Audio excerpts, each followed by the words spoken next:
Take a past paper question from Advanced Financial Reporting, how to prepare the books of accounts of banks. And we take a question from April 2022, question 4. So you can pause your video and you see the question, how it appears there, because I'm going to take the solution right now. So you can maybe pause your video and then you read the question, and then I will show you the solution.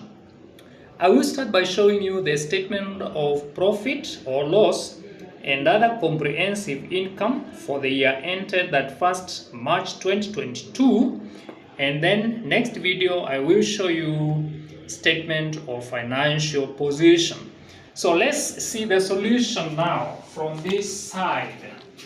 Now you can maybe read the question for yourself as it appears in the video, and then we have our solution from the other side.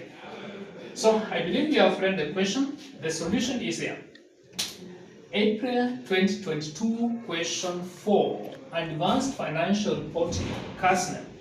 Preparation of the books of accounts of banks. We start with income statement. Delta Bank Limited. Income statement for the year ended that 1st March 2024. So for the banks, we usually start with interest income.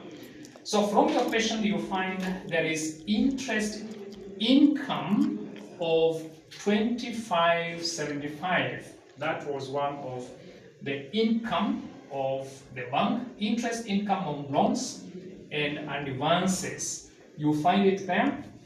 Then the next interest income for this bank was interest on government securities, 2264.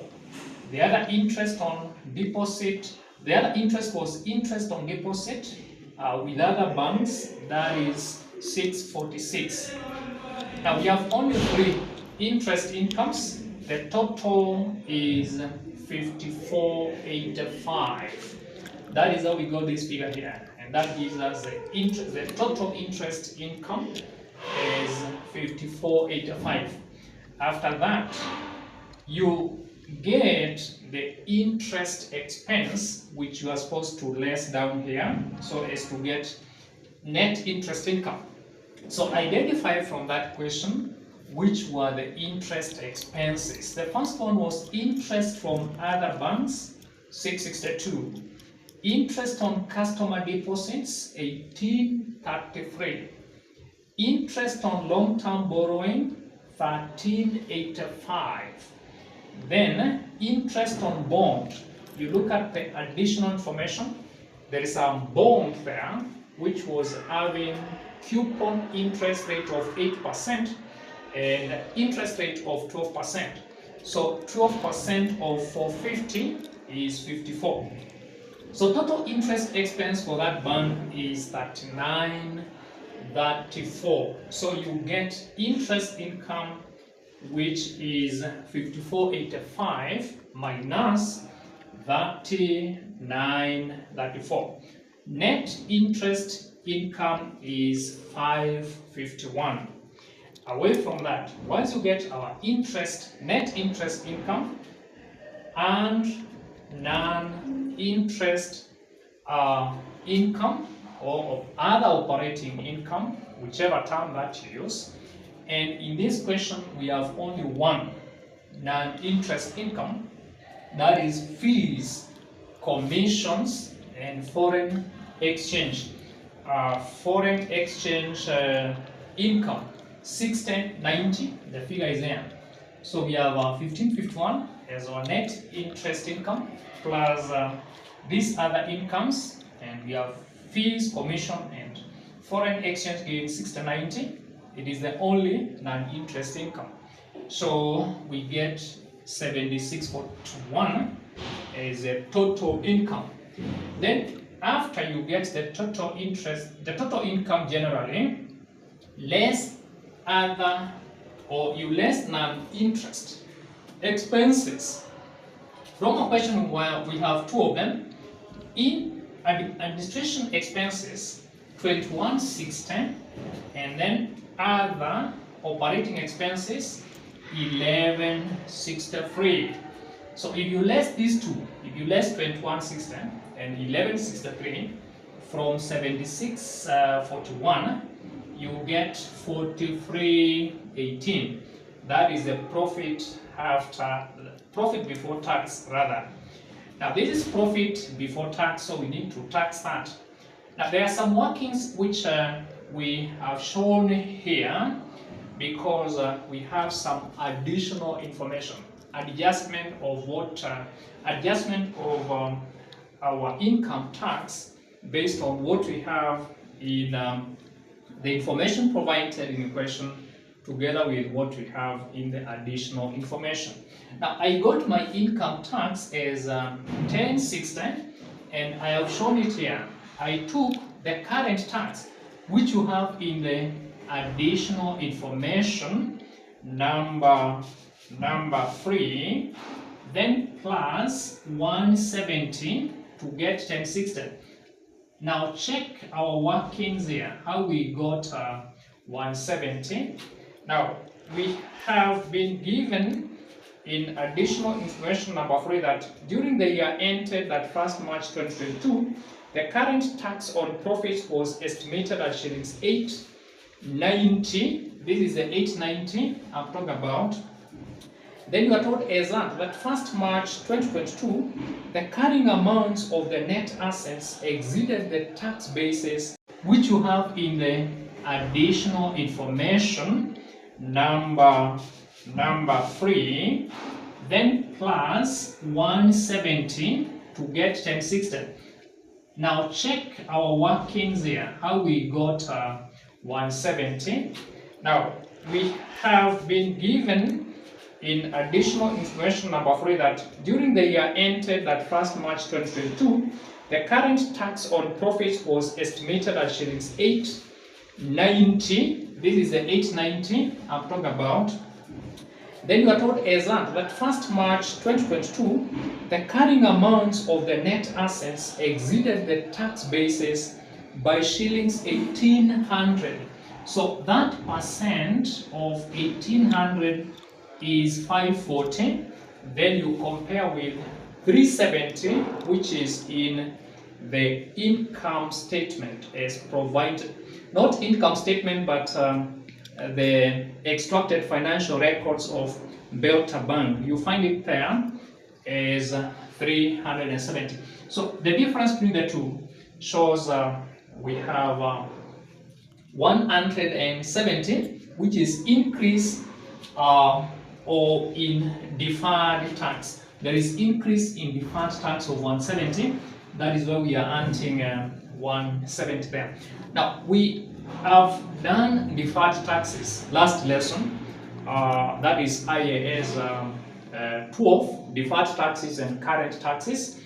I expect you to understand how we are adjusting our figures here because you have knowledge concerning deferred taxes. So we have 1060 here because it is an income tax. We are less in that. 4318 minus 1060 is 3258. That is the profit after tax. The profit after tax is 258. I continued here. The profit after tax is 258. So you earned other comprehensive incomes. I have only one comprehensive income, which is to do with revaluation gain. Additional information number 2, you are told is that at that 1st March 2022, the directors of Belta Bank Limited accepted a valuation report by a professional valuer which revealed the fair value of the property, plant and equipment to be shillings 2500 million. The carrying amount of the PPE amounted to shillings 1850. What does it mean? If the carrying amount is 1850, but the valuer is giving us the figure to be 2500, it means there is a revaluation gain that is 2500 minus 1850, what we did here. 2500, remember, the 2500 is a figure is given by the valuer, but the carrying amount or the net book value of that PP is 1850. The difference is 650. Now 650, we will not take 650 as the revaluation gain, because that figure should be subjected to tax.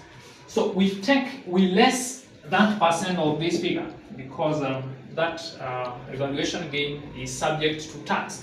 So you less, you say 650 minus that percent of 650, you get 455. So that 258, which was our profit after tax, we plus the revaluation gain net of tax of 455, and our total comprehensive income is 3713. So that is the answer for number 1, which required you to prepare statement of profit or loss and other comprehensive income for the year ended that 1st March 2022. Now, realize that whenever you are preparing the income statement for the months, you always start by showing interest income first, then you less interest expense, you get total interest expense, and then after that check whether there are other non-interest incomes. You show them separately, you don't combine them together. Interest incomes and interest expenses must be shown separately, and then non-interest incomes should also be shown separately. Show the totals now. What is the net interest income, and then what is the non-interest incomes? You combine them together to get total income, and then you less non-interest expenses, which are here. You get profit before tax, then you less the income tax, and then lastly show any other comprehensive incomes. You add them together, you arrive at your answer there. So that was as simple as that. You had been granted 10 months. That was like 3 months. So that is the end of that. Now in our next video, we are going to show how to prepare statement of financial position for the same bank. My name is Mr. William. So if you need any help from our side, you can contact us on this number here, 0727871093. We can help you to do some revisions on our online classes. So you can subscribe on our YouTube channel so that you may continue to get more lessons as you continue to prepare for your examinations. Thank you. So we can meet again. Thank you very much.